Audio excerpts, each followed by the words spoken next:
નમસ્કાર મિત્રો, ગ્રેટ ભાવનગર ચેનલમાં આપનું સ્વાગત છે।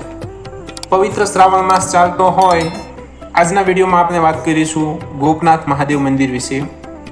ગોપનાથ મહાદેવ મંદિરની સ્થાપનાનો ઇતિહાસ, તેની સાથે જોડાયેલી કથાઓ, તેની સાથે જોડાયેલા મહત્વના બે પ્રસંગો, મંદિરનું સંચાલન કોણ કરી રહ્યું છે અને મંદિર અને આ સ્થળની વિશેષતાઓ, આ બધી જ બાબતોની વાત આજના વિડીયોમાં કરવાની છે।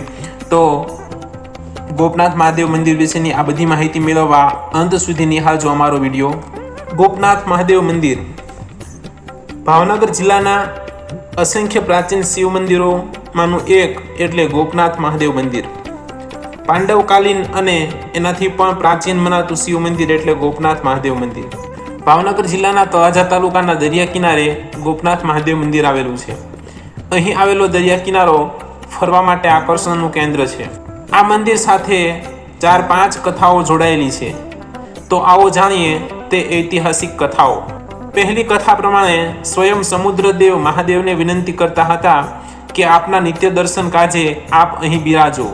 આમ શિવજી સમુદ્રદેવ પર પ્રસન્ન થયા અને ગોપનાથના દરિયા કિનારે શિવલિંગ રૂપે પ્રગટ થયા, બિરાજમાન થયા। બીજી એક કથા અનુસાર અજ્ઞાતવાસ દરમિયાન પાંડવો ફરતા ફરતા અહીં આવેલા અને એમણે નિત્ય સવારે શિવ આરાધના કરવાનો નિયમ હોય અહીં તેમણે શિવલિંગનું નિર્માણ કર્યું, આમ આ પાંડવકાલીન શિવલિંગ ગણાય છે। ત્રીજી કથા ભક્ત નરસિંહ મહેતા સાથે જોડાયેલી છે। તળાજામાં જન્મેલા કૃષ્ણ ભક્ત નરસિંહ મહેતાને ભાભીએ મહેણું માર્યું, તેથી લાગી આવતા તે ગોપનાથના દરિયા કિનારે શિવને ભજવા લાગે છે। શિવ પ્રસન્ન થાય છે અને વરદાન માગવા કહે છે। ત્યારે નરસિંહ કહે છે કે મારે કૃષ્ણની રાસલીલા જોવી છે। પછી શિવ અહીં કૃષ્ણ અને ગોપીઓને રાસલીલા કરવા બોલાવે છે। દેવોને પણ દુર્લભ એવી કૃષ્ણ અને ગોપીઓની રાસલીલા શિવજી સાથે નરસિંહ મહેતા નિહાળે છે। આ લીલા જોવામાં મગ્ન નરસિંહ મહેતા હાથમાં મશાલ લઈને ઊભા હોય છે, તો મશાલ પૂરી થઈ અને એમનો હાથ પણ બળવા લાગે છે, પરંતુ કૃષ્ણ ભક્ત નરસિંહો રાધે ગોવિંદ ભજવામાં તલ્લીન હોય છે। ભગવાન એનો હાથ સારો કરી અદૃશ્ય થઈ જાય છે। ગોપીઓ અને શ્રી કૃષ્ણ અહીંના શિવલિંગની પૂજા કરી, આથી ગોપનાથ મહાદેવ નામ પડ્યું। ચોથી કથા મુજબ ભગવાન પરશુરામ સોમનાથથી આગળ પશ્ચાતાપ કરવા નીકળેલા અને અહીં આવ્યા। અહીં તેમણે શિવલિંગની સ્થાપના કરી, એ આ ગોપનાથ મહાદેવ એમ મનાય છે।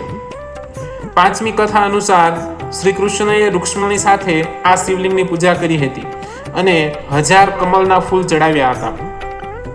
નરસિંહ મહેતાએ જીવનનો ઘણો સમય અહીં વિતાવેલો અને અહીં બેસી ભજન, પદ, પ્રભાતિયાની રચના કરી હતી। મંદિરની વિધિવત સ્થાપના 1879માં થઈ મનાય છે। 1981માં મંદિરનું સુંદર પ્રવેશ દ્વાર બનાવવામાં આવ્યું હતું। તો આ થયો ગોપનાથ મહાદેવ મંદિરની સ્થાપનાનો ઇતિહાસ। હવે જોઈએ મંદિર સાથે જોડાયેલા બીજા બે પ્રસંગો। 16મી સદીમાં મુસ્લિમ આક્રમણો દ્વારા આ મંદિર પર હુમલાઓ થયા। એ સમયે આસપાસના ગામના હિન્દુ પરિવારો અને ઝાંઝમેરના રાઠોડ રાજવીઓએ આક્રમણકારોનો હિંમતપૂર્વક સામનો કર્યો અને બલિદાનો આપ્યા। ગોપનાથ મંદિર પર હુમલા બાદ ભયંકર યુદ્ધ થયેલું અને ઘણા હિન્દુઓએ પોતાના પ્રાણની આહુતિ આપેલી। ધર્મની રક્ષા માટે આપેલા એમના બલિદાનોની સાક્ષી પૂરે છે ગોપનાથ અને ઝાંઝમેર તથા આજુબાજુના વિસ્તારોમાં આવેલા વીરોના પાળિયાઓ। બીજો એક પ્રસંગ જે પણ આ સ્થળ સાથે જોડાયેલો છે એ છે નરેન્દ્ર મોદીનો પ્રસંગ। એમ કહેવાય છે કે ઇન્દિરા ગાંધીના સમયમાં જ્યારે કટોકટી લાદવામાં આવી હતી ત્યારે નરેન્દ્ર મોદી દેશ માટે લડત ચલાવતા હતા। તેઓ કટોકટીના સમયમાં આ ગોપનાથના જંગલ વિસ્તારમાં છુપાવેશે રહ્યા હતા। આ મંદિરમાં તેમણે પણ પૂજા અર્ચના કરી હતી। હવે જોઈએ મંદિરની વિશેષતાઓ, આ સ્થળની વિશેષતાઓ।